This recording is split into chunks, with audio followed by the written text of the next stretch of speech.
Donc bienvenue à toutes et tous. Vous êtes au centre EDEOS LGBTI. On pourrait même rajouter d'autres initiales encore. Voilà toutes les lettres de l'alphabet maintenant. C'est très compliqué. On s'est arrêté à I pour l'instant. Oui, c'est ça. Tu as dit, on est hétérophonique.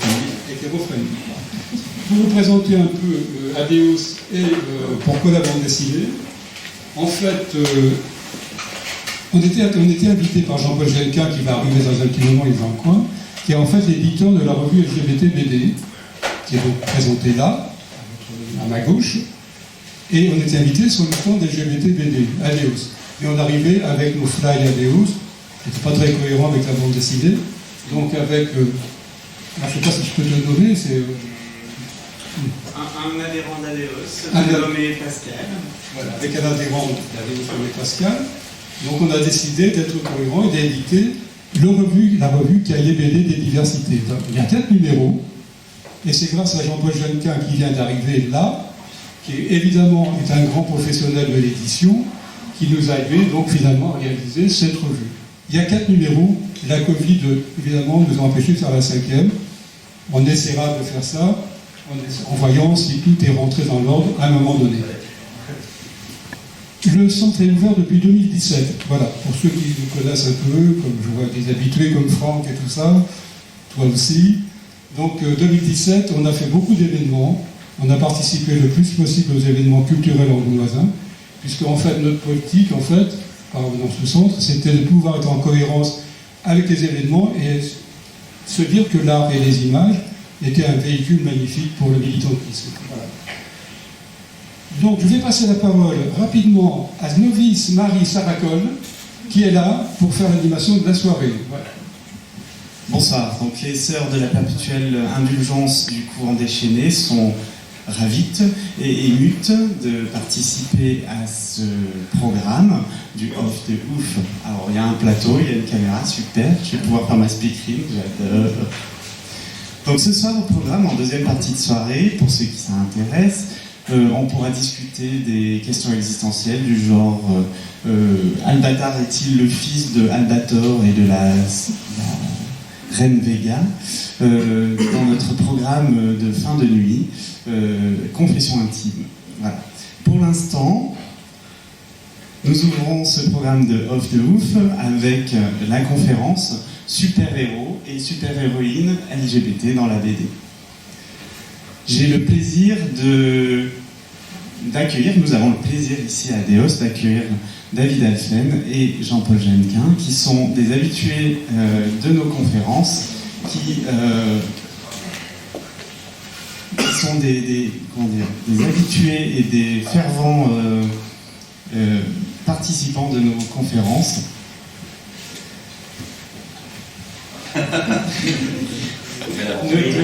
La figure, s'il te plaît, Jean-Paul. Pouvoir, c'est pas de. Voilà. Tout le monde a rêvé d'avoir un jour un super pouvoir, et tout le monde a un jour rêvé d'avoir un super-héros qui lui correspond. Ce soir, les sœurs de la perpétuelle indulgence sont heureuses de participer à la visibilité LGBT. C'est un de leurs vœux. Et on va voir en quoi la BD est aussi un outil formidable pour la visibilité LGBT. Voilà, on revient d'une soirée avec les crevettes pailletées. Voilà. C'était juste avant le festival. Et on parlait justement de l'actualité et de la nouvelle façon d'être visible. C'est vrai que certains disent on a eu le mariage pour tous, mais de quoi vous plaignez? Maintenant, les LGBT, c'est tout à fait accepté dans la société. On est là pour rappeler et pour se souvenir de ceux et celles qui, hélas, sont tombés pour la cause, et surtout pour préparer le futur et dire aux jeunes aussi que c'est toujours pas facile de faire son coming out en 2022, c'est toujours pas facile de s'assumer tel qu'on est, et il y a un outil formidable pour ça, c'est le rejet de la honte, c'est la visibilité, et bien sûr l'outil BD, comme l'a si bien dit Gérard, et c'est pour ça que ADEOS et les sœurs en partenariat, ont voulu à tout prix être présentes sur le FIBD. On voulait montrer que un coming out en 2022, c'est toujours pas aussi simple que ça, et il y a toujours une sous-représentation des LGBT dans quelques médias que ce soit. Et donc on est ravis de pouvoir discuter de ça avec vous. Voilà. Alors je vais commencer cette conférence par une question toute simple. Quel super pouvoir vous rêviez d'avoir quand vous étiez enfant ? C'est une question qu'on m'a posée une ou deux fois déjà, mais à laquelle je ne sais jamais trop répondre. Je pense que j'ai souvent le fait de voler, ça paraît toujours sympa. Après, dans la pratique, est-ce que vraiment être au-dessus du nuage en plus on n'en parle pas souvent, mais effectivement, il fait quand même froid là-haut. C'est Superman, mais c'est pas que voler. Apparemment, il est aussi très très fort pour pas se laisser refroidir en étant en altitude. Mais voilà, je pense que j'aimerais bien voler. On me dirait, t'aurais pas été immortel, etc. Je pense que non. J'aimerais pas trop vivre éternellement. La vie, je trouve, a beaucoup de valeur justement parce qu'elle est sur une durée déterminée. Mais voilà. Et quand j'ai toujours peut-être dit être invisible, et maintenant j'ai l'impression que c'est un peu pervers. Donc voilà, non mais voler c'est sympa, juste pour l'expérience, pour peut-être faire un Paris-New York sans avoir à payer des billets d'avion très chers. Ça peut être sympa. Et pour ma part, alors déjà, voler, oui, mais le problème c'est que j'ai le vertige, donc je vois pas très bien comment je me serais débrouillé. Même à 3 mètres d'altitude, ça commencerait à tourner. L'invisibilité, malheureusement, je me suis aperçu en suivant les cours de physique que si on est invisible, on est aussi aveugle, parce que on ne peut pas avoir les images qui s'impriment sur le fond de l'œil. Donc j'y crois moyennement, mais cela dit, quand j'étais gamin, moi le super pouvoir qui me faisait rêver, c'était celui de Flash, c'est-à-dire de courir à toute allure, parce que de toute façon j'étais toujours dernier en gym, et que ce pouvoir-là, ça m'aurait bien botté. Merci. Alors, j'ai oublié de présenter vos œuvres, je suis navré. Est-ce que vous pouvez en quelques mots présenter les œuvres pour lesquelles vous venez ce soir parler et nous dire pourquoi vous êtes là ? Moi, on est dans le sujet, je reconnais les visages de gens que j'ai vus aujourd'hui au stand LGBTBD aujourd'hui ou hier. Moi, je suis le créateur, scénariste, parce que je sais très mal dessiner, je n'ai absolument pas ce talent-là, comme ceux qui ont eu des dédicaces aujourd'hui hier l'ont pu le voir. Je suis scénariste d'abord de cinéma, et donc Fusion Man est un court-métrage pour Canal+, qu'on avait diffusé ici d'ailleurs en 2019, que vous pouvez trouver maintenant gratuitement en ligne sur YouTube. Il est tapé Les Incroyables Aventures de Fusion Man, ou Fusion Man Gay, ou si vous voulez avoir une version qui fait mal aux yeux, Fusion Man HD, que j'ai publié récemment, voilà. Et par extension maintenant scénariste également de bande dessinée, d'un comics de super-héros, donc une présence aujourd'hui, donc vous pouvez voir quelques planches là sur les murs derrière vous, qui s'appelle toujours Fusion Man, et voilà. Et c'est, pour l'instant, il y a eu un premier tome, le volume 0, qui est sorti en 2017, qui a eu pas mal de succès, puisque je n'en ai plus, il est en rupture de stock. C'est une série d'histoires courtes, comme des nouvelles de BD, inspirées d'histoires que les jeunes du refuge m'avaient racontées sur leur mallette, et j'avais intégré Fusion Man avec leur autorisation dans leurs histoires et leur vécu. Et maintenant, j'ai fait 2 autres volumes, le volume 1 et le volume 2, grâce à un crowdfunding dont certains ici ont participé, qui a eu beaucoup de succès. Et je vous en remercie, et qui a permis de faire 2 volumes. Pour le coup, c'est banalisé, mais on va en reparler plus tard, l'homosexualité et les LGBT, puisque les personnages sont LGBT, mais ce n'est pas l'enjeu. L'enjeu, c'est qu'il y a un super vilain, il y a plein de choses autour, il y a une mythologie, et voilà. Il y a 4 autres volumes qui vont arriver, 2 cette année, 2 l'année prochaine, puisque j'ai fait d'autres crowdfunding qui ont eu encore pas mal de succès grâce à vous. Merci beaucoup. Et moi, je suis là pour modérer. Alors, je ne sais pas si j'arriverai à modérer ces enthousiasmes, parce que c'est visiblement difficile. Moi, mon rapport avec les super-héros, il remonte à très loin. Mais disons, pour faire court, que je publie une revue qui s'appelle la revue LGBTBD, et que bien avant de publier cette revue, j'ai aussi été l'un des cofondateurs d'une revue qui existe depuis 1983, qui parle de comics américains, qui s'appelle Scarce, et que vous trouverez d'ailleurs sur le stand voisin du stand de l'association LGBTBD. Et donc il était inévitable qu'à un moment donné, je consacre un numéro de la revue LGBTBD aux super-héros. J'y ai donc fait un petit historique des super-héros LGBT. Parce que je suis aussi accessoirement un spécialiste du comic book américain, donc donc voilà, je suis là pour servir d'interlocuteur en toute modestie à notre jeune et sémillant scénariste David. Je te propose de passer directement à ta conférence, et puis moi je me chargerai de collecter les questions et les réponses, de donner les réponses. Ouais. Merci beaucoup. Moi j'ai d'abord une question pour la salle. Je vous vois un peu à contre-jour, mais vous allez là. Quel super-héros LGBT vous pouvez me citer? Est-ce que vous avez un nom de héros LGBT qui vous vient en tête? On pourrait, Catwoman c'est un peu particulier, mais oui. Oui. Showbiz comique. Je sais pas si on peut vraiment considérer comme LGBT, Shazam, il y en a d'autres. À l'inverse, vous pouvez citer des super-héros hétéros. Batman, Robin, pose d'ambiguïté là, mais d'autres. Oui. Superman, Supergirl. Quand on a parlé de Robin, Oui, c'est peut-être un peu plus ambigu, oui. On va en parler plus tard. il y en a plusieurs.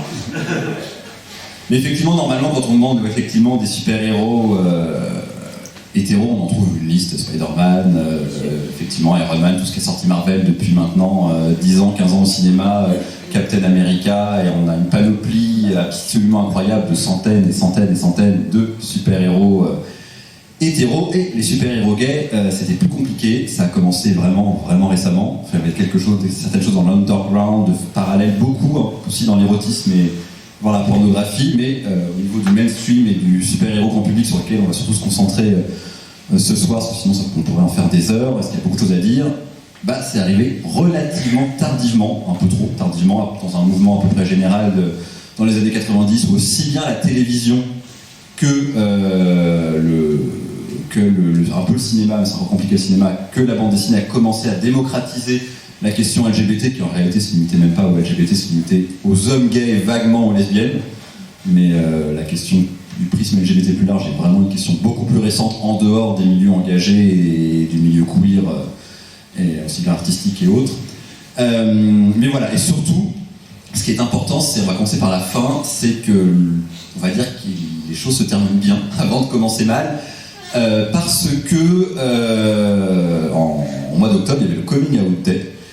Et sur Twitter, un des artistes s'appelle Tom King, qui est un grand artiste pour DC Comics. Donc DC, c'est le papa de Wonder Woman, Superman, Batman, pour citer les principaux, Flash, comme on en a parlé à l'instant. Et ils ont publié des planches, un peu naïvement sur Twitter, où on voyait Superman, plus ou moins, on va préciser, et un autre garçon avec les cheveux roses s'embrasser. Donc évidemment, Twitter est devenu fou, au point que on a parlé au journal de 20h de TF1, sur France 2, sur M6. Oh mon Dieu, Superman est gay, qu'est-ce qui se passe? Le porte-drapeau de l'Amérique, super hétéro, super viril, est en fait homosexuel, bisexuel dans la version officielle de la présentation de ses dessins et de ses planches inédites. Et donc voilà, le monde entier ne parlait plus que ça. Moi j'ai été interviewé par Le Monde, comme ils savent que je fais Fusion Man pour en parler. Enfin, d'un seul coup, il s'est passé quelque chose d'absolument incroyable. Arnaud Kikou, c'est son nom Twitter, qui fait beaucoup d'éditorial pour Marvel et qui a un site Comics Blog, pareil, interviewé à droite à gauche. Il est passé justement sur M6 pour en parler, pour vous dire l'ampleur que ça a prise. Et les gens disent quoi, Superman est bisexuel, mais qu'est-ce qui se passe? Le monde est trop woke, trop progressiste, oh mon Dieu, on va tous mourir. C'est un peu le résumé, mais c'est vraiment ça. Et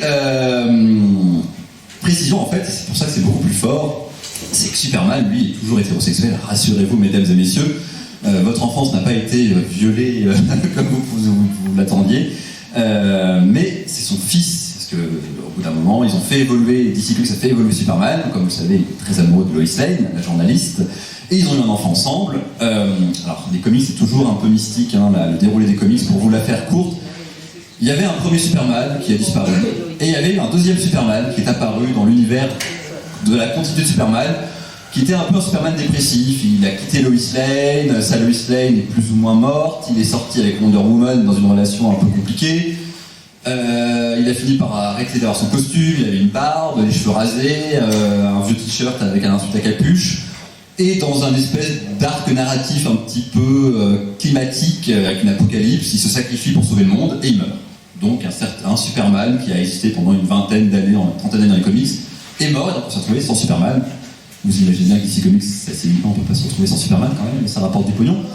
Donc ils ont trouvé dans une dimension parallèle, parce qu'évidemment il y a toujours 500 dimensions parallèles, un Lois et Clark, un Superman, Clark Kent avec un costume noir, mais qui était de façon officieuse une suite pour que les gens se disent c'est qui, on les connaît pas, c'est un peu gênant de savoir ce nouveau Superman qu'on connaît pas, qui en fait sont une suite officieuse de la série des années 90 qui vous avez peut-être vu et connue, Lois et Clark, les nouvelles aventures de Superman avec Dean Cain et Terry Hatcher, qui passait sur M6, qui d'ailleurs se terminait avec, il n'y avait pas de fin, il y a eu un cliffhanger à la fin, il se retrouve avec un enfant, on ne sait pas d'où il sort, et il n'y a jamais eu de fin parce que la série a été annulée au bout de 4 saisons, et en fait ils ont dit c'est plus ou moins officieusement la suite de ça, donc effectivement Lois et Clark ont un enfant ou un fils, et évidemment il est dans une dimension parallèle, il fallait quand même le ramener avec le Batman, le Flash, le Wonder Woman qu'on connaissait, donc par un truc magique, un truc mystique de l'univers, il arrive dans notre dimension, et ça tombe bien, oh il n'y a plus de Superman, oh ben il y en a un nouveau, bah écoute tu vas reprendre la place du Superman qui a disparu, et ben voilà, tout est bien qui finit bien avec un nouveau Superman, et une nouvelle Lois, mais eux en l'occurrence ont un fils de 10 ans.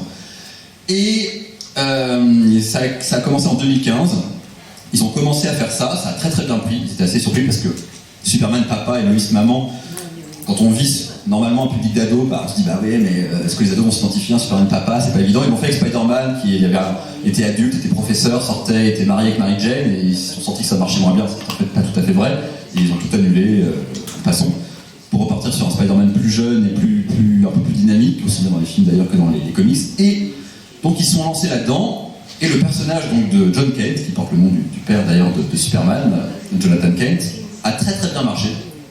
Et au même moment, Batman avait lui-même un de ses nombreux Robins, je ne sais plus lequel c'est, je sais pas si c'est Damian Wayne, c'est Damien ça.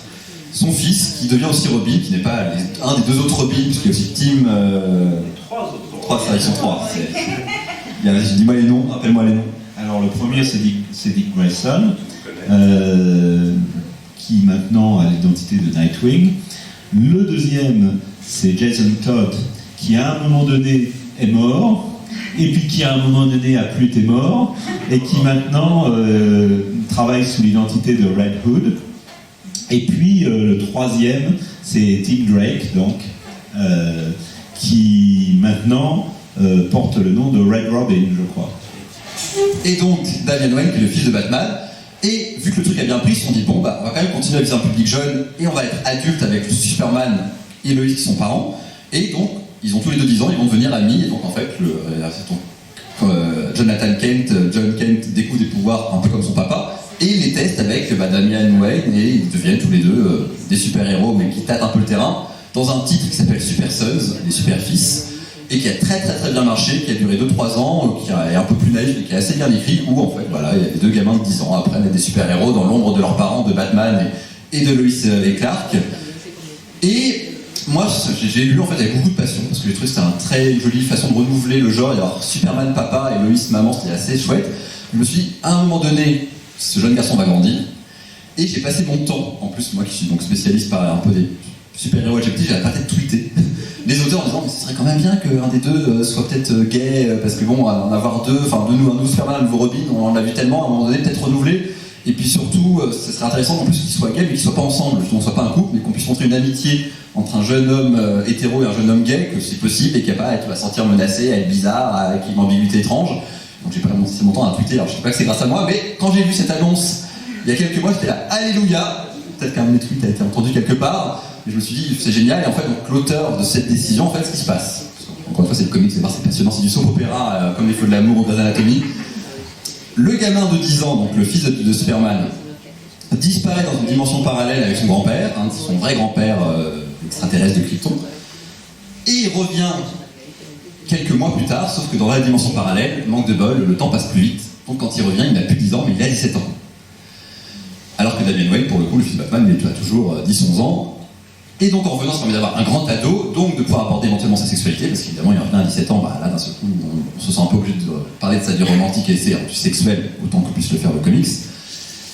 Et Tom King, qui est devenu un grand auteur chez DC Comics, il a fait Injustice, Injustice, qui est l'adaptation d'un jeu vidéo où c'était une histoire close, unique, qui n'est pas dans le canon, où Superman perd Lois Lane aux mains du Joker, il devient fou, et il décide que les super vilains doivent tous mourir, parce que la preuve, ils sont tous d'horribles monstres, ça sert à rien de les mettre en prison, donc il devient une espèce d'horrible tueur qui tue tout ce qui lui paraît dangereux, et la Justice League essaie de l'arrêter, sauf que c'est Superman, c'est l'homme, le super-héros absolu, donc il est intuable, et c'est en 5 volumes, je vous en dis pas plus, très très bien écrit, sur comment arrêter ce mec qui était le mec le plus positif du monde, une iconographie absolue, et qui d'un seul coup devient le mal absolu, en voulant faire le bien pourtant. Et en faisant ce titre-là, Tom King est remarqué chez DC, il dit toi t'as fait un super titre, c'était pas évident, il a adapté un jeu vidéo, il a très bien réussi, c'est devenu un des plus gros titres de DC Comics il y a quelques années, donc ils ont dit on te confie le reboot, le relancement de Nightwing, dont on parlait à l'instant, donc un des anciens Robin, et le titre sur le fils de Superman, John Kent, puisque Superman lui part faire une guerre dans la galaxie, et donc Metropolis, que vous connaissez sûrement, se retrouve sans super-héros, et donc son fils décide, j'ai 17 ans, je suis adulte, je peux prendre la cale de Superman, son père lui dit, vas-y, je te laisse prendre le flambeau, ta mère, Lois, t'aidera, et donc il prend le flambeau dans un titre très très politique, où d'un seul coup, en fait, les premiers titres parlent d'immigration, d'immigrés qui, comme dans l'actualité, leur bateau tombe à l'eau, personne n'est là pour les sauver, et ce Superman, John Kent, décide d'aller les sauver, de les aider, de se battre contre des politiques qui les ignorent, d'essayer de se battre contre le réchauffement climatique, il n'est pas sorti de l'auberge. Et à un moment donné, effectivement, on sort ce numéro, le 5e numéro, où il y a un autre journaliste, ils ont un peu copié de la dynamique avec Lois Lane, qui est un journaliste qui travaille un peu en secret sur les réseaux sociaux pour dénoncer beaucoup de choses top secrètes, et ils se retrouvent, à un moment donné, à s'embrasser, et on comprend, le mot est jamais prononcé, que le fils de Superman aime les garçons, normalement aussi les filles, puisqu'il annonce bisexuel. Et c'est ça, en fait, qui s'est passé, c'est qu'on va dire, oh là là, Clark Kent, non, en fait, c'est son fils, mais c'est assez génial, en fait, parce que Superman, c'est le premier super-héros très connu, même avant Batman, c'est 1938.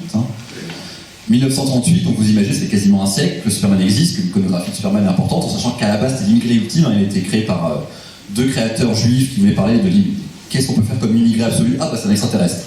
Et c'est pareil, les Américains, oui, c'est le porte-drapeau de l'Amérique, oui, mais en fait, il est blanc, il est machin, il est beau gosse, non, en fait, à la base, c'est l'immigré ultime. Et donc là, de retrouver ce côté un peu politique de Superman avec le fils de Superman, et de dire, écoute, il sera bisexuel, et le fait que, alors pour l'instant, le coming out n'a pas eu lieu à ses parents, nous, lecteurs, on sait qu'il est gay ou bi, des gens autour, ses amis le savent, mais Lois Lane est un petit peu en retrait dans cette série, mais elle commence à le comprendre, et sur Superman, comme je vous dis, il est parti combattre un super méchant dans une galaxie lointaine, très lointaine, on ne sait pas encore, mais ça va être très important de voir comment Superman va accepter la sexualité de son fils. C'est quasiment sûr que ça se passera bien. Il rencontre vaguement son petit ami, le petit ami de son fils, donc, et on voit qu'il a compris qu'il ne veut pas imposer à son fils son coming out. Et la scène est très belle et très douce. Donc c'est écrit avec une grande intelligence, une grande justesse, et on sent que c'est entre des mains de quelqu'un de solide. Le titre en lui-même du premier baiser a été un best-seller aux États-Unis, ils en ont vendu des centaines de milliers dans le monde, de milliards même, et ça a été incroyable. Les ventes ont un peu redescendu derrière, parce qu'après les gens, ils voient si le titre leur plaît ou plaît pas, indépendamment de la sexualité du personnage. Mais voilà, c'est pour montrer que quand même là, il se passe quelque chose, parce que on parle d'un gros titre. Tout le monde dans cette pièce-là connaît Superman. On a vu une série, un film, un comics, ou même si on n'a rien vu, on sait qui c'est, on connaît l'iconographie. Donc DC Comics, un des plus grands producteurs de comics au monde, le premier avant Marvel, décide de dire ce personnage-là sera bisexuel et le fils d'un de nos plus grands héros. C'est en fait, dans mon interview du Monde, on m'a demandé est-ce que c'est du pinkwashing. Je ne sais pas si vous savez ce que c'est. C'est l'idée de, en fait, utiliser les questions LGBT pour faire du marketing, en fait. C'est pas pour des raisons engagées, c'est juste parce que tiens, ça va faire vendre.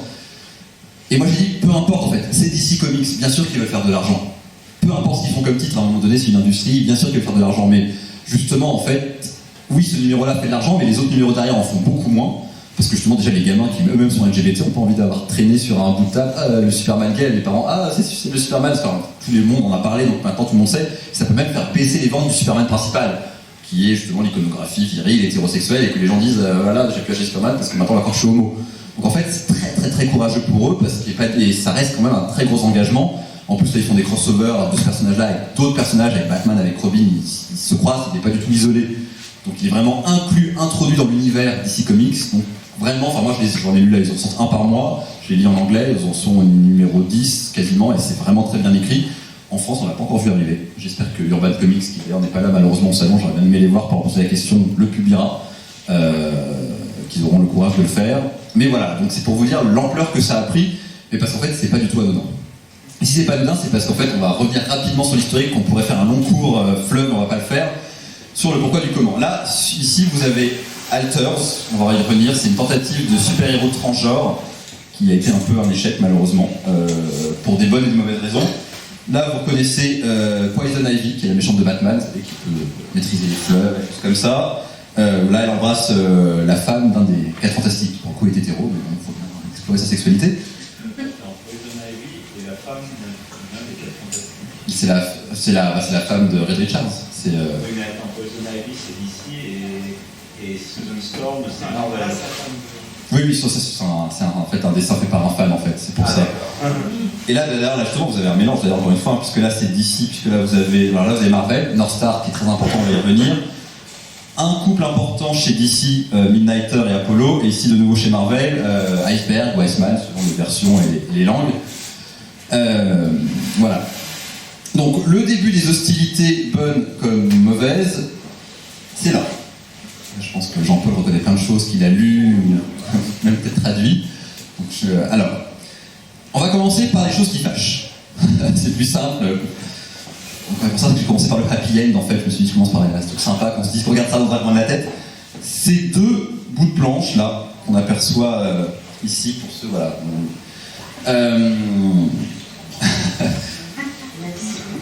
Alors, vous connaissez, j'imagine tous, Hulk, le personnage de Hulk. Et donc Bruce Banner, le scientifique qui, quand il s'énerve, devient en colère, perd ses moyens et devient un grand méchant vert très costaud qui s'appelle Hulk, qui perd ses moyens. Première apparition de personnage gay dans du comics, c'est dans Hulk. On est dans les années 80, Bruce Banner, sous son identité de civil, va prendre sa douche dans une piscine municipale, un YMCA comme disent les Américains. Tout se passe pour le mieux, il prend sa douche, il est un peu dénudé, mais arrive un gang d'homosexuels. Attention. Au YMCA? Oui. Mais attends, comment est-ce possible? Comment est-ce possible? Et donc, que se passe-t-il? Évidemment, ce sont des homosexuels, donc de terribles prédateurs. Donc, ils essayent de le violer sous la douche. Ouais, donc là, on a à peu près quelques moments de la scène de viol. Heureusement, Bruce Banner est en fait Hulk, donc au moment où il commence à se sentir en danger, il se transforme en grand méchant vert, et grâce à ses super pouvoirs... Il leur dit, attention, je suis Hulk, je risque de me transformer Oui, en un. il les prévient. Il n'a même pas besoin de le faire. Mais évidemment, il est rude de coups et il les éloigne. Donc c'est très sympa comme première apparition. On est des prédateurs, on vient en gang, et on se fait taper dessus, parce qu'évidemment, nous sommes tous d'horribles monstres. Donc on peut dire que Marvel a fait très fort pour commencer. Bravo Marvel, merci beaucoup, et bienvenue les hommes gays dans la représentation. Donc voilà, si vous êtes un jeune gay qui lisait Hulk, vous êtes content, sympa. Donc comme je dis, ça a commencé quand même très mal. Après, alors, il y a des tentatives. Il y a évidemment plein d'auteurs LGBT chez Marvel et chez DC, mais comment exister, comment réussir à tenter d'imposer ça par la métaphore, les X-Men, qui est l'autre, on découvre ses pouvoirs à l'adolescence, comme beaucoup d'homosexuels se découvrent à l'adolescence, à la puberté. On est rejetés, on se retrouve tous ensemble, on crée une communauté, on fonctionne par métaphore. Mais il y a une tentative un peu plus directe. J'ai commencé par ma préférée, qui est celle-là, c'est Doom Patrol, qui est devenue une série pour Warner Bros, que je vous conseille, dans lequel il y a un super héros gay qui est très réussi. Rachel Pollack, qui est une femme transgenre, une grande autrice transgenre, se retrouve à faire la suite de Doom Patrol et décide d'y mettre un personnage qui lui ressemble, donc une femme transgenre que vous avez là. Et là, ce qui est intéressant, c'est alors pourquoi est-ce que dans ce titre-là on l'autorise? Parce que c'est un titre très provocateur, très underground, même si c'est édité par DC Comics, donc encore une fois les mêmes que Batman ou Superman. On est dans l'underground, on est dans la provoque, donc mettre un personnage transgenre, à l'époque on est transsexuel, c'est bien, on est dans la provoque encore. Mais ce numéro-là, j'ai eu la chance incroyable de le trouver dans une boutique à Paris, Comic Corner, où je le cherchais partout. Je l'avais lu en version digitale et je voulais absolument le lire, parce que le premier personnage, le premier numéro, elle apparaît, et je l'ai vu, en plus, il savait pas du tout la valeur du truc, il le vendait 3 €, je disais, merci beaucoup. Puis il a senti que j'étais content et qu'il aurait pu vendre 300 €, mais tant pis pour lui. J'étais vraiment content, et en fait, dans ce numéro-là, c'est que sa transidentité est amenée de façon assez fluide, assez naturelle, et c'est jamais un problème, et tout le numéro ne parle que de ça indirectement. Elle croise un couple, un homme et une femme, mais qui sont des super-héros avec des bandelettes, comme une momie, qu'on voit d'ailleurs dans la série. Et c'est un couple, et sauf que les gens lui disent mais vous êtes hyper healthy, vous êtes hyper courageux d'être ensemble, un couple de bandelettes, et on va vous juger avec vos bandelettes. Et clairement la métaphore est évidente, hein. Oui c'est un garçon et une fille, oui de sexes différents, mais en réalité on parle clairement d'homosexualité. Ah donc vous vous tenez la main dans la rue avec vos bandelettes, ah, c'est très très bien. Et le grand méchant de ce numéro-là, je l'ai pas mis là, je crois que je l'ai peut-être plus tard. C'est littéralement un personnage qui a un canon à la place du sexe, et qui tire sur les gens dans la rue, et qui justement est hyper agressif, qui a une espèce de pervers, mais justement pour montrer le pendant, et le numéro est incroyable, parce que ça ne parle que de LGBT sans vraiment faire directement, et en même temps, et la seule chose qui aurait pu être direct, c'est le personnage transgenre, en fait, amené de façon très naturelle, elle découvre le reste du groupe, elle se fait attaquer en fait, elle est intégrée au reste du groupe, elle a des pouvoirs, mais elle ne sait pas comment les utiliser, et la Doom Patrol, qui est une espèce de sous-Justice League, un peu de personnage, c'est que des super-héros très névrosés, et bien l'intègre, elle dit, bah écoute, tu veux rejoindre le groupe, vas-y. Et pour le coup, j'ai voulu lire ça, parce que je devais interviewer Rachel Pollack qui est à New York. Malheureusement, elle a eu une opération, elle n'a pas pu venir, mais j'ai commencé à lire son comics, je ne peux plus m'arrêter. Ils vont d'ailleurs rééditer, il y a une grosse réédition à 100 € bientôt. Et c'est très très bien écrit, et surtout l'intégration du personnage transgenre est incroyable. Il y a eu une tentative chez Marvel, avec Extraño. Ici. Ça c'est d'ici okay. Bon, c'est vrai qu'il est modérateur. Oui, en plus, t'as raison, parce qu'effectivement, il y a une interaction avec. Plutôt fact-checker ici. Oui. Alors, extraño, justement, en espagnol, ça veut dire étrange, voilà. Donc, vous voyez, le premier super-héros qui arrive, qui est sous-entendu comme gay, s'appelle étrange. En espagnol. Mais pareil, c'est espagnol, ils vont pas comprendre, on peut l'assumer. Et c'est pareil, au début, c'est pas forcément évident, on ne dit pas forcément qu'il est gay, mais c'est juste qu'il est très maniéré, il est très féminin, il aime bien le luxe, donc évidemment, il est sûrement homosexuel. Mais voilà. Mais pareil, première tentative, à un moment donné, ils vont plus avancer, plus ils vont sous-entendre, mais le personnage va tourner de cliché en cliché, au point que ça ne plaira ni aux homophobes, évidemment, mais pas non plus vraiment au public homosexuel qui ne va pas se reconnaître, qui va dire qu'est-ce qu'on nous sort. Donc c'est pas tout à fait une bande réussite. Là, c'est un peu plus un gros événement. Et ça, vous pouvez le trouver en ligne, vous pouvez le trouver même dans les magasins. Ce numéro-là, on est en 92. On est en 92, et c'est un peu le premier amorcement des années 90 des coming out dans la fiction. Le plus important dans la fiction étant celui de Hélène DeGeneres en 94, dans The Hélène DeGeneres Show, qui a été vu par des centaines de milliards, plus que Game of Thrones actuellement.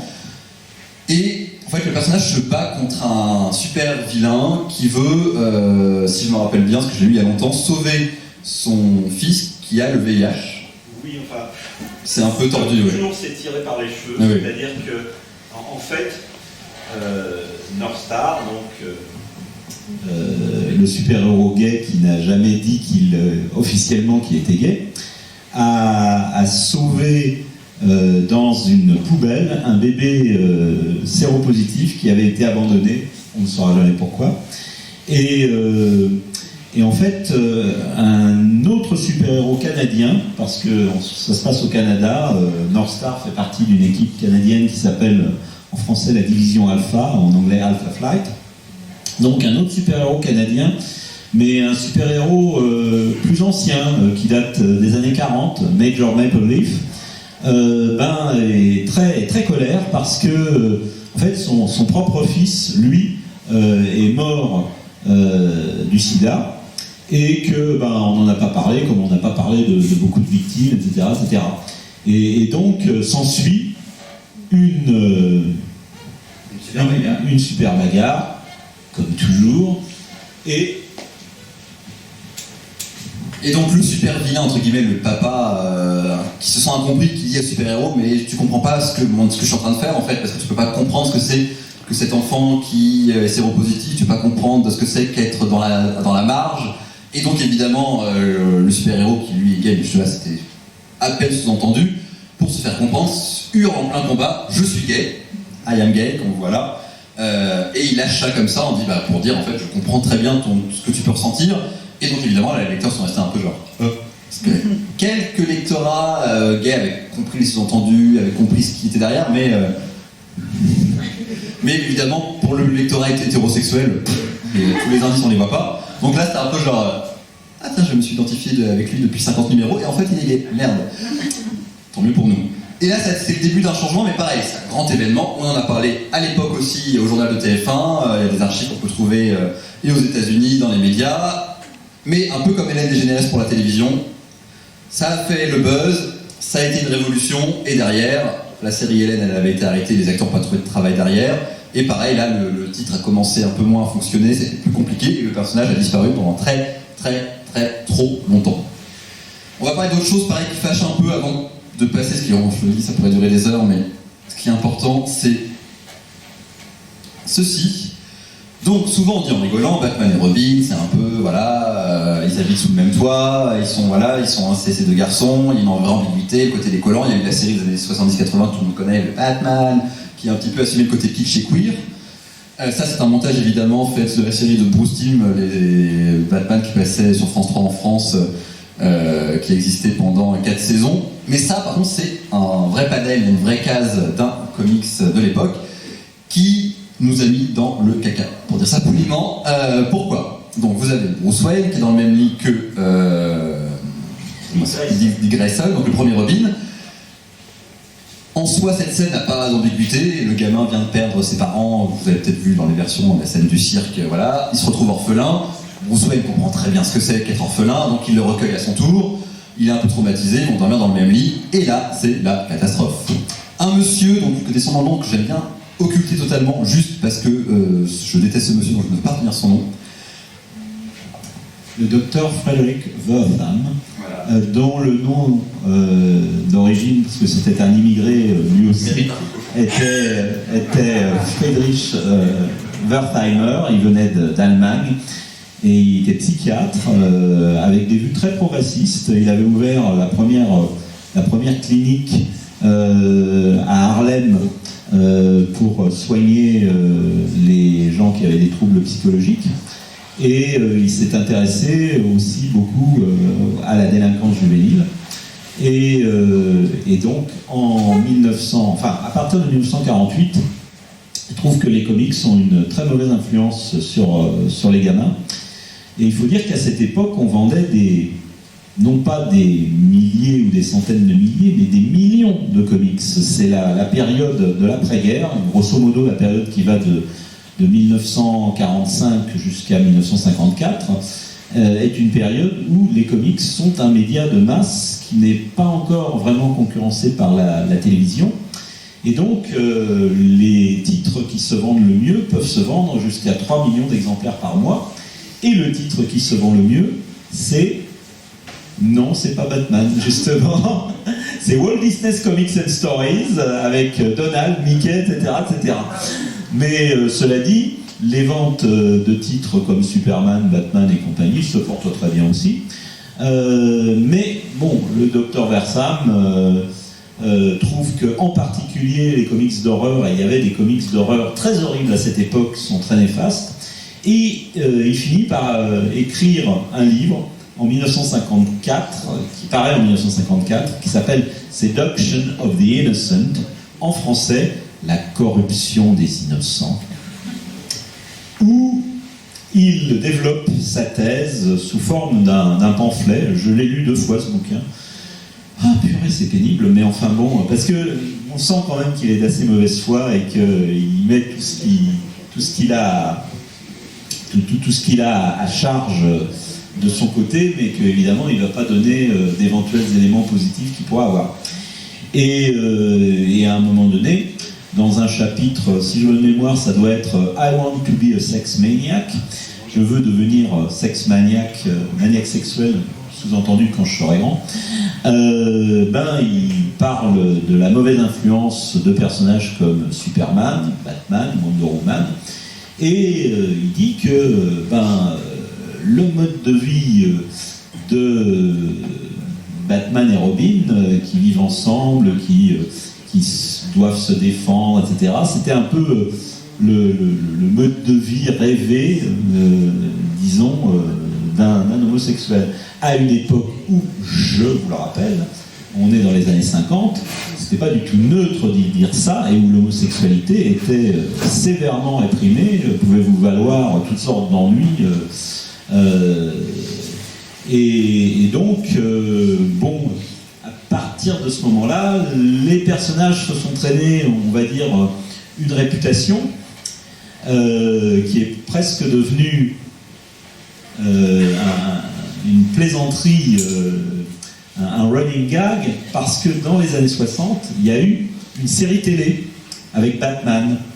Et comme on voulait faire de cette série quelque chose qui était lisible à deux niveaux, que les enfants, mais aussi les parents pourraient trouver sympa, eh ben, on y a mis beaucoup d'humour, et d'un humour qui était à la mode à cette époque-là, l'humour camp.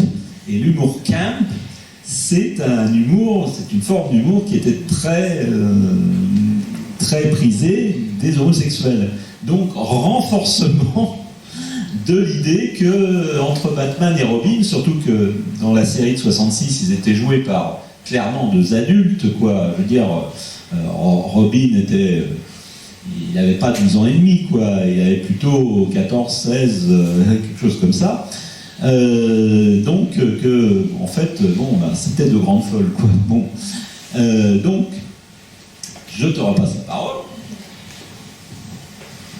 Et là, pour faire la version courte, à cause de tout ce que effectivement Jean-Paul vient de vous décrire, en parallèle s'est développé ce qu'on appelle le Comics Code, qui est un peu comme le CSA en France pour la télévision, pour vous vulgariser rapidement, ce qu'on pareil, on pourra en parler des heures, mais en gros, qui disait ce qu'on pouvait voir et surtout ne pas voir dans un comics pour jeunes adultes et ados et enfants, et justement, plus aucune ambiguïté sur la sexualité des personnages. L'homosexualité devait être bannie du comics grand public, du comics mainstream, du divertissement mainstream en BD, donc il fallait vraiment pas qu'il y ait aucune ambiguïté, donc ce genre de scène on arrête, et il fallait pas qu'il y ait l'idée évidemment en plus l'homosexualité, en plus à l'époque c'est vraiment oui, c'est quand même lié à la pédophilie évidemment, donc il ne fallait pas faire, il fallait absolument que tout soit hors champ, et la moindre proposition des auteurs était automatiquement mise de côté, en particulier voilà, à cause de ça. Heureusement, comme je l'ai dit, on est arrivé derrière, les choses se sont un petit peu démocratisées avec North Star ou Extraño et les autres personnages, mais ça a fait, on a eu 20 ans, 30 ans assez catastrophiques à ce niveau-là.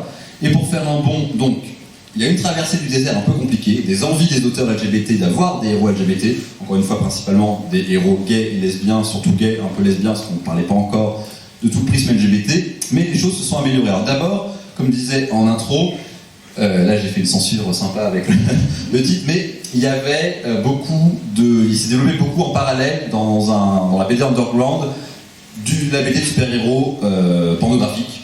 Vraiment l'idée c'était on sauve un petit gamin et autres, et on couche ensemble, et on voit quelqu'un, puis on tue le super vilain en lui en mettant un bon coup de dent derrière, enfin bref. De la pornographie qui était dans le milieu queer, une façon de se développer, d'exister, pareil ça va être l'objet d'une conférence, mais donc il y a eu ça pendant longtemps, mais rien au niveau grand public, au niveau de ce qu'on pouvait trouver facilement. Alors ce qui est très drôle, juste après ce que vous a dit Jean-Paul, donc oh là là, Robin et Batman sont peut-être ensemble, mais quelle horreur, les gens vont penser que Batman est homosexuel et qu'il sort avec Robin et qu'il est pédophile, c'est pas possible. Donc ils se disent, attends, faut trouver une idée, on va inventer Batwoman. Batwoman, ça va être la chérie de Batman, comme ça tout le monde va dire ok, Batman il est hétéro, il n'y a pas de souci. Donc ils inventent Batwoman totalement sans aucun intérêt, mais juste pour qu'elle soit là, et pour Batman ils disent oh, il y a Batwoman. Le personnage est très mal développé, mais elle existe, elle est juste là pour être un éventuel fantasme de Batman. Dès qu'il y avait un doute, une ambiguïté, on ramenait Batwoman, et ah non c'est bon, tout va bien, qui finit bien, et Batman est bien hétéro. Et ce qui est très drôle, c'est qu'il y a ce personnage qui n'a jamais vraiment existé, qui a toujours été un peu juste là pour faire exister Batman et rassurer le lectorat. Il y a quelques années, il y a une dizaine d'années, une autrice de DC qui savait bien pourquoi Batwoman avait été créé, a dit bah, moi je veux faire un pied de nez à ça, et je veux que Batwoman soit habité par simplement une vraie personnalité, que ce soit un vrai personnage, aussi bien un vrai personnage féminin tout simplement, qu'elle s'émancipe de Batman. Et donc elle travaille chez les militaires et elle va voir son père, et en sachant qu'aux États-Unis pendant longtemps il y a eu tout le mouvement Don't Ask, Don't Tell, donc ne soyez que voilà, que fallait pas être homo chez les militaires, en tout cas qu'il ne fallait pas le dire, on pouvait l'être mais pas le dire, et elle fait son coming out à son père qui est colonel en disant voilà, tu veux que je travaille avec toi dans les militaires, mais je suis lesbienne, donc qu'est-ce que tu fais? C'est doublement très politique, c'est une femme lesbienne, c'est une femme lesbienne dans les militaires qui fait son coming out à son père colonel, et en plus de ça, on parle encore une fois d'un personnage qui a été créé uniquement pour rassurer les lecteurs en disant non, Batman il est hétéro. Donc, très courageux premier geste de la part de DC et très beau pied de nez au fait que ce personnage avait totalement été inventé pour les pires raisons du monde.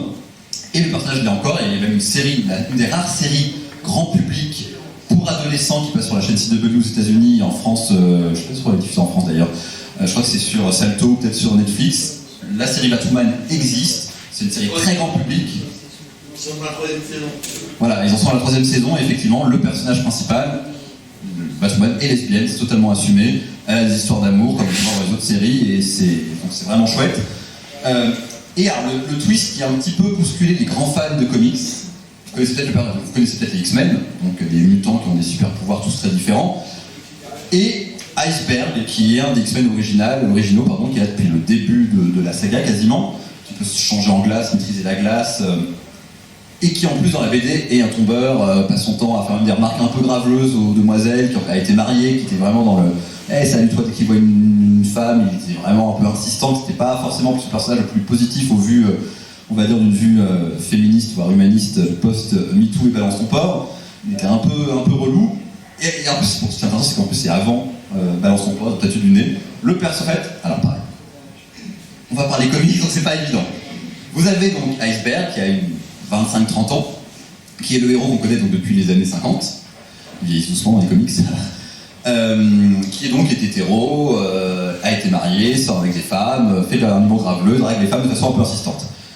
Et à un moment donné, il y a une faille spatio-temporelle, et il y a 5 des X-Men d'origine, tout simplement pour plaire au public jeune, rentrent dans la faille spatio-temporelle, arrivent dans l'époque actuelle, et donc on retrouve Cyclope, Jean Grey ou Iceberg en version jeune de 18 ans. Et Jean Grey, il se trouve qu'un de ses pouvoirs, c'est de pouvoir lire dans les pensées des gens. Alors le coming out est un peu bizarre cette scène-là. En gros, voilà, lui il est là, il est en train de penser. Elle entend ses pensées. Lui il dit bah what's happening, qu'est-ce qui se passe? Bobby t'es gay. Alors, le coming out est un peu forcé, mais voilà. Donc lui il est un peu genre non pas du tout. Qu'est-ce que tu racontes? Et on a tout un numéro sur son coming out et un développement sur plusieurs numéros sur le fait qu'effectivement il est gay. Mais alors qu'est-ce que ça veut dire si son lui de 18 ans est gay, qu'est-ce que ça veut dire pour la version qu'on connaît depuis maintenant 30-40 ans? Est-ce qu'il est gay aussi? Donc il y a une très belle scène où lui d'avoir sa version adulte, il dit faut peut-être qu'on parle parce qu'en fait je suis gay et je suis ta version jeune. Donc est-ce que ça peut vouloir dire, pour la version de 25 ans c'est beaucoup plus violent, d'un seul coup il est très perturbé, c'est clairement aussi depuis tout ce temps-là, et ça peut finalement le justifier s'il a été très très insistant avec les femmes, s'il s'est marié, peut-être qu'en fait effectivement ça cache quelque chose. Donc la version aussi adulte dit bah oui effectivement ça fait des années que je cache mon homosexualité. Alors pareil, les fans hétéros d'Iceberg qui aimaient bien son côté un peu graveleux, genre il se fait toutes des petites minettes, des X-Men, c'est hyper sympa. Alors là, pareil, les pauvres ont failli faire un infarctus. C'était un peu violent pour eux. Effectivement, même quand moi en tant qu'homosexuel, je suis très content qu'un des personnages en plus importants, l'un des personnages les plus emblématiques chez Marvel dans les X-Men, dans tous les films qui sont sortis sur les X-Men, fasse son coming out. C'était assez courageux de le faire, c'était pas évident. Que les deux, en plus, elles se retrouvent avec 2 versions, on n'a pas qu'une, on en a 2. Mais après, effectivement, c'était un chouïa artificiel, genre, on aimerait bien maintenant mettre des gays dans nos livres. Ouais, mais si on fait un nouveau personnage gay, les gens vont pas adhérer, donc il faut vraiment que ce soit un personnage bien installé pour être sûr que les gens suivent. Bon, on fait qui? Lui. Ça s'est joué un peu comme ça, mais bon, à un moment donné, c'est pas très très grave, on accepte. Alors juste, je vous montre rapidement ce que je pourrais vous montrer encore beaucoup de slides, mais c'est pas l'objet, donc voilà, c'est ce que je vous disais tout à l'heure. Hein. Voilà, le super vilain avec son super canon. Ça, c'est l'héroïne transgenre qui met son masque. Voilà, la scène dont je vous parlais aussi, avec le couple de bandelettes. Donc voilà, excusez-moi, j'espère que je ne vais pas être mal poli. Je voulais savoir un petit peu pourquoi. Je veux juste vous dire que vous êtes très très courageux. Courageux, bah oui, vous sortez dans la rue comme ça. Voilà, c'est vraiment clairement des choses qu'on peut rencontrer au moment des. Je perds mon modérateur, bon bah vous avez plein de mauvaises informations. De toute façon, c'était impossible de le modérer, vous avez... Après voilà, Marvel et DC vont commencer à démocratiser, à tâter du terrain pour tenter d'avoir des personnages gays dans leur série. Donc là c'est Marvel, X-Factor. Alors là pareil, on a un personnage qui était inventé par un auteur hétéro qui était hétérosexuel, qui sont Rictor et Shatterstar, et au moment où ils font leur coming out, c'est un nouvel auteur qui s'appelle Paul David qui a fait ça. Et bah là, pour le coup, l'auteur de base a dit ah mais je l'ai pas inventé homosexuel, pourquoi ils ont fait ça? Heureusement, elle a dit bah je suis désolé, on a fait ce choix-là, donc maintenant il va falloir l'assumer. Mais les choses ont avancé, mais encore une fois, un peu dans la douleur. Wonder Woman, qui est quand même sur une île entourée que de femmes.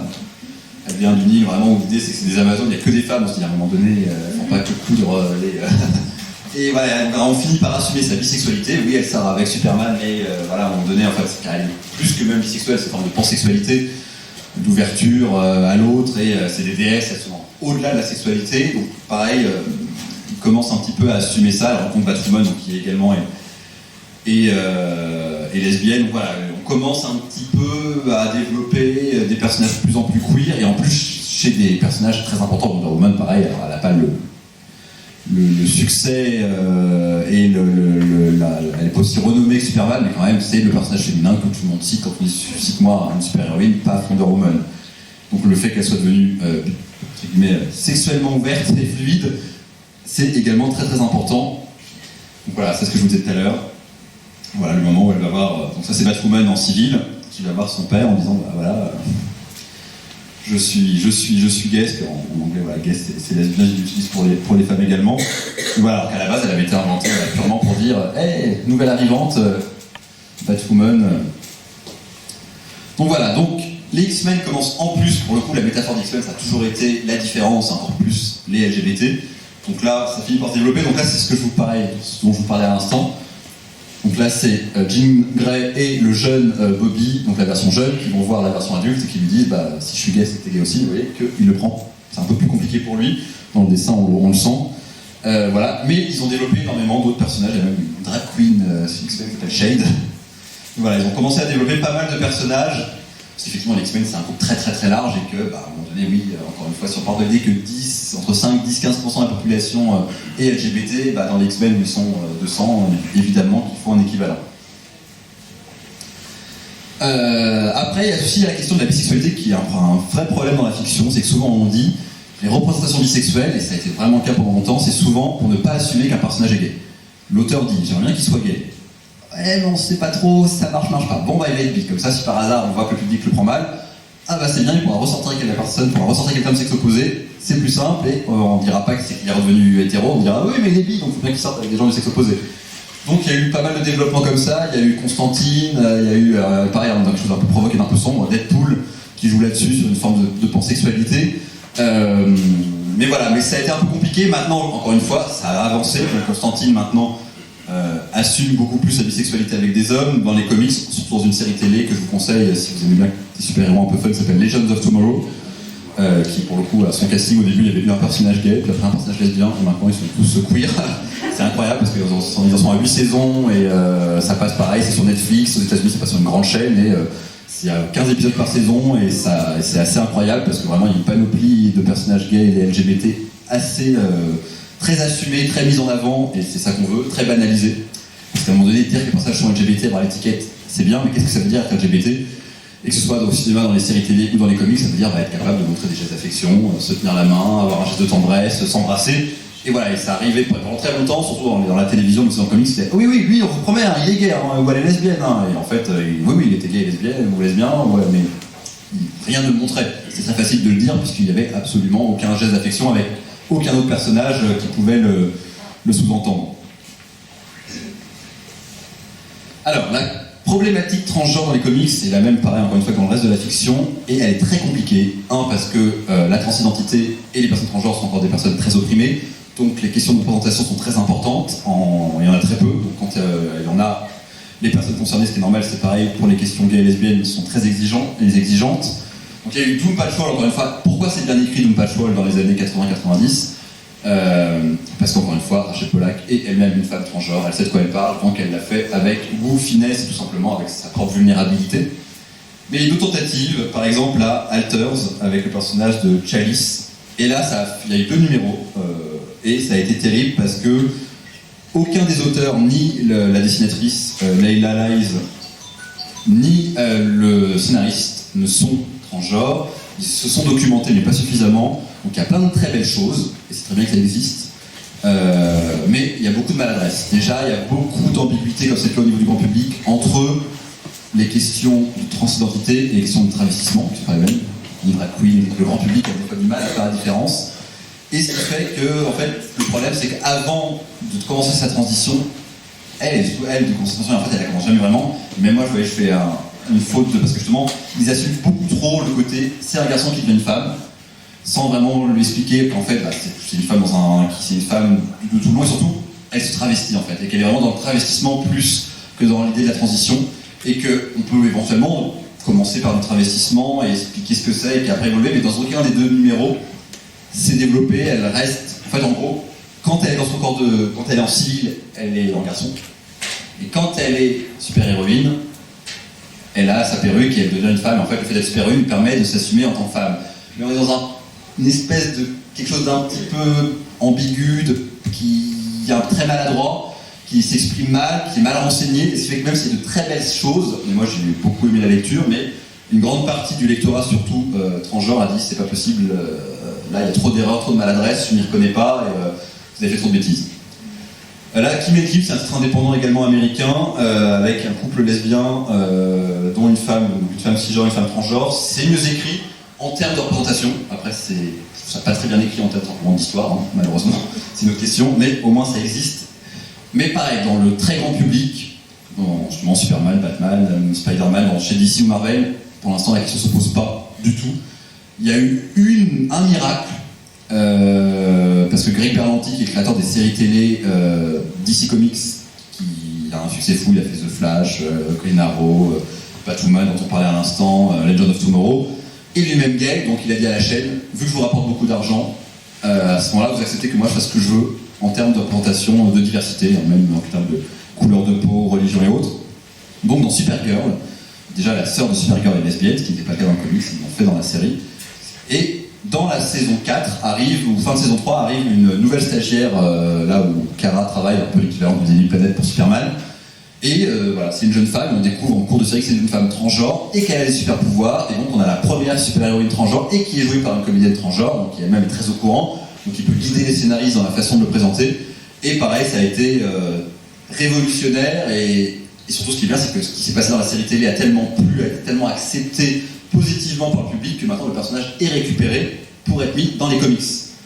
Et ce qui fait que c'est ça qui... Il y a quand même du changement et des choses qui se passent à ce niveau-là. Mais par contre, pour l'instant, DC sont un peu malades. Ils ne savent pas trop comment le faire parce que justement, ils n'ont pas vraiment d'auteur transgenre, parce que ça n'existe pas, mais c'est juste que malheureusement, c'est plus difficile de se faire connaître, c'est plus difficile de faire carrière, donc ils sont moins présents, moins visibles. Et ce qui fait que pour l'instant, la seule personne qui écrit ce personnage transgenre, c'est l'actrice, qui pour coup, l'actrice c'est pas forcément scénariste, donc ce qu'elle écrit c'est pas mal, mais c'est pas non plus, encore une fois, c'est pas son métier. Mais au moins, à défaut d'être forcément bien écrit, on évite les maladresses et c'est assez juste au niveau de ce que ça raconte. Donc voilà, les choses commencent à avancer. Les deux grands événements récents, 10 dernières années, ce sont ces deux-là. Le premier, c'est les Young Avengers. Je pense que vous avez tous entendu parler d'Avengers par un tonton, une oncle. Enfin, c'est le groupe de super-héros absolus du moment qui rassemble Iron Man, Captain America et tous les super-héros. Et ils ont fait une version qui s'appelle Young Avengers, comme on l'a dit, donc des Avengers plus jeunes. Pour le coup, c'est pas des versions plus jeunes comme les autres, c'est juste un groupe de super-héros de 18-20 ans qui se trouve vouloir suivre le pas des adultes. Et à un moment donné, de façon très naturelle, ces deux super-héros-là, qui font partie des Young Avengers, sont 5 ou 6, ils font leurs aventures de super-héros. Et on a une scène intime, sans soit forcée, très naturelle. On découvre, au début, on les voit juste être des super-héros chacun côte à côte, sans vraiment savoir quel est leur rapport. Et on voit qu'ils sont assez familiers ensemble. Il y a un ou deux sont autour, on se dit tiens, c'est marrant, ils ont vraiment bien se connaître, d'avoir vraiment un rapport très très proche. Et en fait, on comprend cette scène-là qu'ils sont ensemble. La scène d'après se suit par un baiser. Et là, tu te dis, voilà, on a un couple gay, pour le coup, c'est des nouveaux super-héros. On n'a pas forcé le coming out d'un super-héros installé. On en a inventé deux. Et ils sont gays, ça a très très bien marché. Il y a eu plusieurs titres avec les Young Avengers. Après, le titre a fini un peu par disparaître, qui est encore une fois un scénariste moins bon, qui fait que le titre a disparu. Mais les deux personnages, comme ils sont populaires, sont souvent réintégrés en personnages d'autres histoires quand ils peuvent. En sachant en plus pareil, et là ça va être important, que ça va arriver en plus à la télé, parce que malheureusement à la télé, au cinéma, les personnages LGBT chez Marvel sont encore trop rares. Et pour, je sais pas s'il y a des gens qui ont vu WandaVision dans la salle, la série de Netflix, il se trouve que lui, le personnage, c'est un des fils de Wanda. À la fin, je vous spoil un peu, mais à la fin de la série, il a 2 enfants, qui sont très jeunes, qui ont une dizaine d'années. Et les 2 enfants, là, ont disparu dans une dimension parallèle, c'est hyper pratique, les dimensions parallèles. Et il y a un film qui va sortir dans quelques mois, il sort dans quelques semaines, il a été décalé, qui s'appelle Doctor Strange 2, dans lequel Wanda va partir à la recherche de ses 2 enfants, et c'est moi qui, c'est pas un spoiler, c'est moi qui l'imagine. J'imagine qu'elle va être comme le fils de Superman, le retrouver ado, et que ça va permettre justement de développer enfin sa sexualité, parce que bon, pour le coup, Marvel, ils veulent bien aller sur la l'homosexualité, mais alors sur un enfant de 10 ans, faut pas rigoler quand même. Donc voilà. Donc ça c'est important. Et autre événement, alors pareil, un peu comme pour le personnage de transgenre de Supergirl, Harley Quinn, qui a été inventée pour la série de Bruce Timm, Batman, les incroyables aventures de Batman, qui était diffusée sur France 3 en France. Ils ont inventé Harley Quinn pour la télévision. Elle n'existait pas avant. L'assistante du Joker, c'est la psy du Joker, qui évidemment, quand on dit psy du Joker, évidemment, devient folle, qui est devenue folle, qui au début est plus ou moins amoureuse du Joker, elle a une espèce de fascination un peu malsaine pour lui, c'est pour ça qu'elle le suit, qu'elle fait tout ce qu'il veut. Mais pareil, les gens finissent par dire, on aimerait bien qu'elle s'émancipe, ça fait 20 ans que c'est la seconde du Joker, on aimerait bien un petit peu qu'elle avance, et donc ils ont fini par dire, est-ce qu'elle pourrait pas être bisexuelle ou pansexuelle ou même lesbienne? Et elle finit par développer une espèce d'amourette pour Poison Ivy, qui pareil, un personnage une super méchante de l'univers de Batman. Et ça, pareil, ils sont un peu tournés autour, ils se sont dit on y va pas, qu'est-ce qu'on fait? Et ça a très très bien marché, au point même que maintenant il y a quand même une série d'animations, séries comme Les Simpsons ou autres, qui passent à la télévision, où elles sont en couple. Donc c'est pour vous dire à quel point, pareil, encore une fois, ils ont tâté le terrain, ils ont vu que ça marchait, et on offre, et pour le coup pareil, au début c'était un petit peu, les petits garçons ou les garçons ados, c'est bien, les hétéros, deux femmes ensemble, c'est le fantasme des lesbiennes, ça fonctionne, donc au début c'est quand même créé pour le regard masculin, mais ils se sont rendus compte que le public lesbien suivait, que le public lesbien était content d'avoir des super héroïnes, bon là c'est des super vilaines, donc c'est un peu des anti-héros, mais qui soient lesbiennes, donc ça a fini par un peu évoluer, par avoir des scénaristes femmes qui écrivent, encore une fois elles sont très rares malheureusement, et ça a changé la donne, et ce qui fait que là on se retrouve avec deux couples iconiques, très très importants pour le super-héros. Je regarde là, ça va encore un peu de temps. Donc là voilà, on retrouve Iceberg avec son premier copain, vous voyez quand même là, il le tient, il y a un geste d'affection, il est quand même sur quelque chose un joli moment. Là, pour ceux qui connaissent la série Buffy contre les vampires, il y a une suite de Buffy en bande dessinée, où Buffy justement, à un moment donné, elle est toute seule dans un château en Écosse, elle fuit un super méchant, et elle sait plus trop quoi faire, et il y a d'autres tueuses de vampires, et il y en a une qui passe tout le temps à dire « Ah, je suis très amoureuse de toi, elle dit « Moi, je suis pas lesbienne », et puis bon, au bout d'un moment, le manque de sexe, elle le dit littéralement, elle finit par un peu craquer, et par avoir une expérience avec une autre tueuse de vampires. Finalement, ça va pas beaucoup plus loin, elle dit pour moi c'est une expérience, je suis content de l'avoir eu, mais ça n'ira pas plus loin. Alors pareil, les gens ont hurlé, même étonnamment le public lesbien, non, mais il y avait déjà Willow et Tara, pourquoi Buffy serait lesbienne, je comprends pas, Buffy elle est hétéro, à un moment donné, les cases c'est les cases, parce que finalement il y a une problématique sur le côté fluide, les gens, ça les rassure, peu importe finalement dans quel prisme on se trouve, qu'on soit gay, bi, etc. Et que le fait que Buffy expérimente, qu'il y a un côté, là elle a littéralement 21, 22 ans, donc c'est pile dans l'âge où le président expérimente, les gens sont devenus fous pareil, il y avait un courrier des lecteurs dans le numéro d'après, il y avait 50 courriers de gens outrés. Oh mon Dieu, mais Buffy expérimente avec une femme. Et la seule réponse qu'il y avait positive, c'est la mienne. J'avais fait une lettre, et ils avaient l'année dans l'an dernier comme réponse en disant pour moi, c'est pas une question d'être lesbien, c'est une question d'être gay, c'est une question d'être humain. Elle expérimente avec une fille qui lui apporte de l'affection, qui peut lui dire tu me plais, tu m'intéresses, le courant passe bien. À un moment donné, il se passe ce qui se passe, ça y est, il n'y a pas forcément besoin d'expliquer la sexualité, de mettre une étiquette. Donc voilà. Et ça, alors, le fameux North Star dont on a parlé, le fameux I am gay, je suis gay, le premier coming out du comics, donc face à ce papa et son fils séropositif, avait disparu pendant longtemps. Grâce à tout ce que je vous ai montré, les LGBT se démocratisent dans les comics, et ils ont décidé, vu que c'était quand même lui le premier, symboliquement, de le ramener dans l'histoire, et il se marie. Donc le premier mariage gay qui n'a jamais eu lieu dans les comics, tous les comics LGBT en général, et donc chez Marvel, c'est North Star avec un X-Men, et en plus le mariage est magnifique, vous avez, encore une fois, le nom n'est pas très bien écrit malheureusement, mais les planches sont très belles, et vous avez une double page, vous avez tous les personnages Marvel, vous avez tous les X-Men qui sont là, qui valident, qui acceptent, et vous avez là le mariage, en plus vous connaissez justement Iceberg qui lui-même a fait son coming out, et voilà, c'est très très important. Donc là, on a les Ligue Gavelor dont je vous parlais, qui pareil, qui vont finir par tous être plus ou moins sexuels, gays. Et vous voyez là, on assume le bisou et... 1, 2, 1, 2, je suis revenu. Donc voilà, donc ça se développe. Tout à l'heure on parlait de Midnighter et Apollo, c'est intéressant, c'est qu'au début, Midnighter et Apollo ont été créés dans l'anti-Justice League, chez DC, pour créer des personnages qui étaient des anti-Batman, des anti-Flash, des anti-Superman. Donc lui c'est l'anti-Superman, c'est l'anti-Batman, on voit le masque, on pourrait très bien croire que c'est Batman. Et justement, comme on est encore une fois dans la provoque, on est un peu dans quelque chose d'un peu violent, c'est vraiment la version très très sombre, et on peut les faire être gays. Donc littéralement, l'équivalent de Batman et l'équivalent de Superman qui sont ensemble dans ce titre qui effectivement est ultra violent, très bien écrit, mais ultra violent. Et le titre s'est développé et s'est installé dans le temps. Dans Runaways plus récemment, parce qu'on parle beaucoup d'hommes homosexuels, on a parlé de Poison Ivy et Harley Quinn, mais il n'y a pas beaucoup de couples de femmes. Dans Runaways, et dans la version télévisée, et dans la version comics, il y a un couple de femmes, de super-héroïnes, donc les choses avancent plutôt positivement. Voilà, la raison de la conférence de ce soir dont on parlait en introduction, donc le fameux fils de Superman bisexuel, donc là vous avez John Kent, le fils de Clark et Lois, son chéri, qui en plus il est japonais, si je me souviens bien, donc on est vraiment dans la diversité, journaliste japonais, et vous voyez, il y a une belle iconographie, il y a littéralement Superman qui vole derrière son fils, qui vole avec son copain. Là vous avez quand même sans ambiguïté, hein, c'est littéralement la couverture du numéro. Je pense que bon, il n'y a pas trop de... Il se chuchote pas un petit mot juste pour se dire « coucou, ça va ?» Voilà. Mais voilà, il y a eu quand même quelques crises cardiaques, quelques infarctus, on a perdu pas mal. Mais ouais, vous comprenez, mais c'est pour ça que je dis que c'est quand même courageux de la part de DC d'avoir fait ça, parce que là, il n'y a pas d'ambiguïté, c'est pas caché. Ce qui veut dire que les parents peuvent se dire que t'as acheté Superman, ça veut dire quoi? Est-ce que t'es gay? Enfin, voilà. Et là, par exemple, voilà, c'est des rares moments où Superman est là. Il y a son fils et son copain, il y a Lois Lane, il y a les grands-parents, il y a Jonathan Kent et Martha. Et voilà, et là, le coming out n'a pas eu lieu, mais clairement, enfin, c'est ça, c'est qu'il dit, voilà, Lois, elle dit, ah, salut Jay, je suis Lois. Là, il y a un silence, il fait, oui, coucou, c'est un ami. Et on comprend, parce qu'après ils dînent tous ensemble, on comprend que clairement tout le monde a compris, mais qu'elle ne veut pas forcer le coming out de son fils, qui est plutôt bienveillant et une bonne chose. Voilà, il est très accepté, en plus lui il est journaliste, donc pour lui Lois Lane, c'est le modèle absolu, hein, c'est la journaliste, ce qui pareil est très très progressiste, qui ne devrait pas l'être, mais très humaniste, en côté, un jeune homme homo admire la journaliste ultime, il lui dit t'es la journaliste que je préfère, t'es ma préférée, t'es une icône, t'es une légende, et de pouvoir dire voilà, que Lois c'est plus seulement la copine de Superman, mais d'elle-même, elle peut s'assumer, elle peut avoir son identité, elle est, voilà, lui, il est pas du tout intimidé par Superman, et Superman c'est, ouais, bon, t'es Superman, quoi.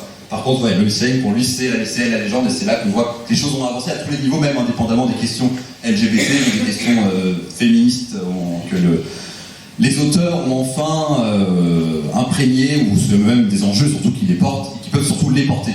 Parce que vous avez vu récemment tout ce qui est autour de Disney. On a eu des déclarations comme quoi Disney refusait qu'il y ait des personnages LGBT, des histoires LGBT dans leurs films, Pixar et Disney. Et les gens sont offusqués, mais comment? Mais ah bon?